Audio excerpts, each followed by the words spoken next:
আজই ডাউনলোড করুন আর এনজয় করুন আপনার পছন্দের শো। রাজু একবার ডাক্তার হয়ে গাঁয়ে ফিরুক, তারপর মায়ের সন্ধে হলে হাঁটু ব্যথা, শীতকালে সর্দি কাশি, এই সব কিছু চিকিৎসা করে মায়েরও মন গলিয়ে ফেলবে।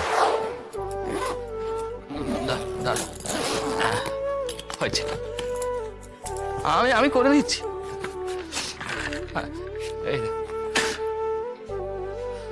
ওই দেখো, আমি তো ভুলে গিয়েছিলুম। দাদা,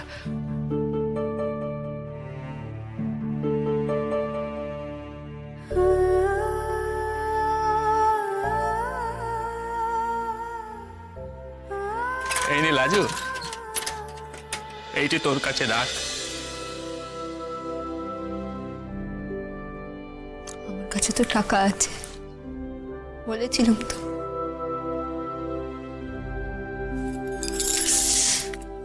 এটা তুমি নিজের কাছে রাখো, তোমার কাজের টাকা। তোমার তো খরচ করতে আছে নাকি? দূর, আমার আবার কিসের খরচ? দোকান আছে, বাপের হেসেলে খাই, আর এ তো আমার জমানো টাকা। রাজু, বাপে তো অত টাকা আমার হাতে দেয় নে, যেটুকু দেয় সেখান থেকে একটু নিয়ে আর আমার দোকানে যা লাভ হয়েছে সেইটে মিলিয়ে এই টাকা। ও রাজু,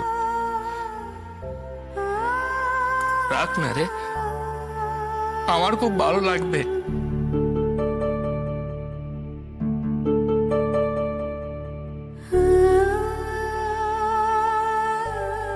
এই লাজু, তোকে একখানা গোপন কথা বলবো, জানিস তো? ওই সেদিন বাড়িতে টিভির লোকেরা এলো না, তোকে শুধলো, কে তোর পেরো না? তুই তখন দাদার নাম বলেছিলি না? আমার না তখন মনের ভেতরে কেমন একটা হয়েছিল রে, লোভ হয়েছিল, লোভ হয়েছিল। তুই যখন ডাক্তার হয়ে যাবি তখন তো ওরা আবার তোকে শুধোবে, তখন তুই বলবি আমার বর আমার প্রেরণা, সুদে বিশ্বাসের জন্য এমনটা হয়েছে। আজুরে, তোর মুখে এমনি করে আমার নামটা শুনবার জন্য আমার খুব লোভ হয়েছিল, খুব।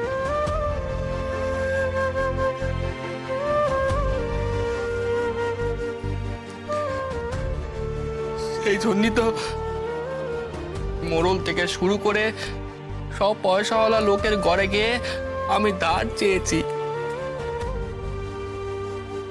কিন্তু কেই বোকা মুকু সুদেবকে ধার দেয়? কেউ দেয়নি, কেউ দেয়নি। সেই জন্যই তো আমি ওই রাঘব মহাজনের কাছে টাকা চেয়েছি। বোকা আমি, বোকা।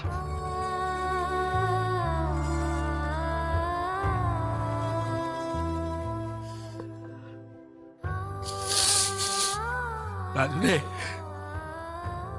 তুই খুব পড়বি, হ্যাঁ, খুব পড়বি।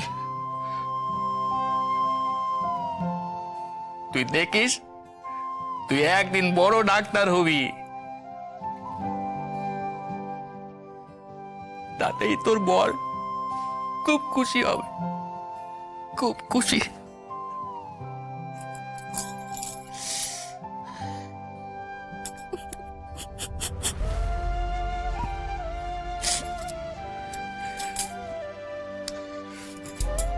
আর রাজু বলবে সবাইকে, সকলকে, তার বর তার জন্য কত কি করেছে। দেখো, ঠিক বলবে।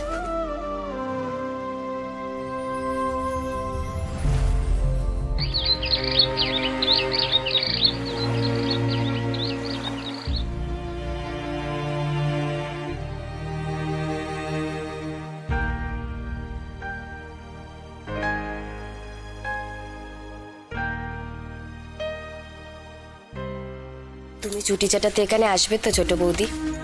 আসবোই তো, ছাড়া কোথায় যা।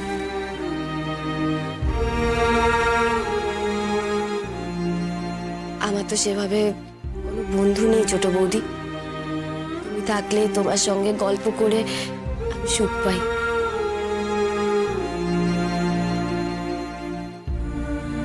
তোমার কাছে তো এখন অনেক নতুন নতুন গল্প থাকবে বলো। কলকাতায় পড়াশোনার, শহরটাকে চেনার, ওই অত বড় কলেজে কত মানুষ আসবে তাদেরকে জানার, সব গল্প কিন্তু আমাকে করবে।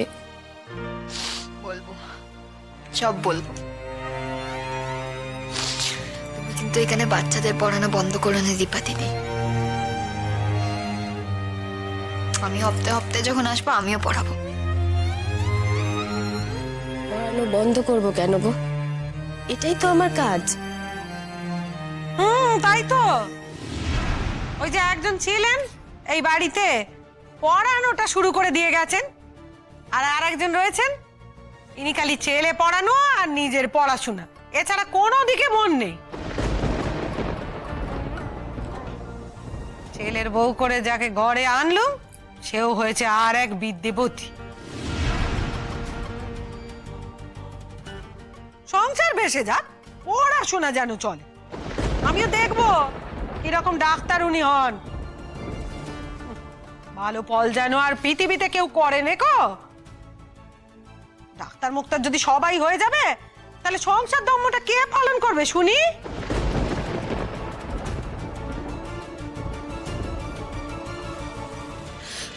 ছোট বৌদি, ছোট বৌদি, তুমি মায়ের কথা ধরো না গো। তুমি তোমার পথ থেকে এক পাও নড়বে না। আমি তো বলছি, দেখো, চোরদা যখন তোমার পাশে আছে তখন কোনো বাধা তোমার জীবনে বাধা হয়ে থাকবে না।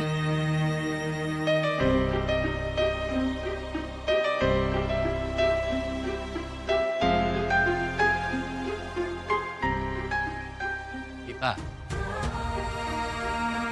আমি আর কতটুকু কি করতে পেরেছি, কিন্তু তো ছোট বৌদি একেবারে সবকিছুতে যাকে বলে এসপাট।